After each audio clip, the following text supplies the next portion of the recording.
त्रानावा सिटीमा छु। स्लोभाकियाको सबभन्दा टप माउन्टेन चढ्नलाई जाँदैछु। मेरो ट्रेन यात्रा करिब 3 घन्टा 3.5 घन्टाको छ भने अनि त्यसपछि म अर्को ट्रेन लगभग बिहान 4:30 बजे लिएर 7 बजे म हाइक स्टार्ट गर्छु तल बेस क्याम्पबाट। यस्तो बास प्लेसो भन्ने ठाउँबाट जाँदैछु म तपाईहरुलाई।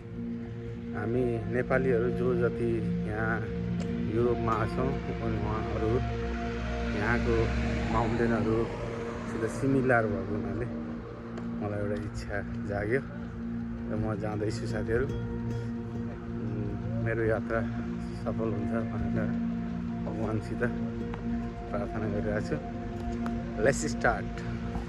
सुरुमै मिस्टेक के भयो थाहा साथीहरू, मैले टिकट निकालेर फोटो खिचेर टेबलमै छोडेर आएछु रुमको। अनि फेरि अलि अगाडि फर्केर साथी लिएर आइदिँदैछ, म यहाँ फर्किँदैछु। त्यो हतारमा यात्रा गर्न सबै यात्रा गर्दाखेरि सबै कुराहरू ख्याल गर्नुपर्छ। यदि म ट्रेनमै गएर त्यो टिकट बिर्सेको भए म फाइनमा पर्थेँ होला अथवा जान सक्थिनँ होला।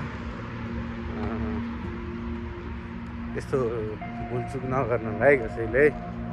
ओके साथीहरू, हामी यो पोखरा तात्री भन्ने ठाउँमा आयौँ। यहाँबाट फेरि स्मल ट्रेन चेन्ज गरेर यहाँ तलबाट चेन्ज गरेर फेरि माथि आएपछि यो तात्रा जानको लागि हिँड्दो रहेछ यो ट्रेन। सानो ट्रेन स्ट्राप्सके प्लेसोमा गएर त्यहाँबाट हाइक सुरु हुन्छ।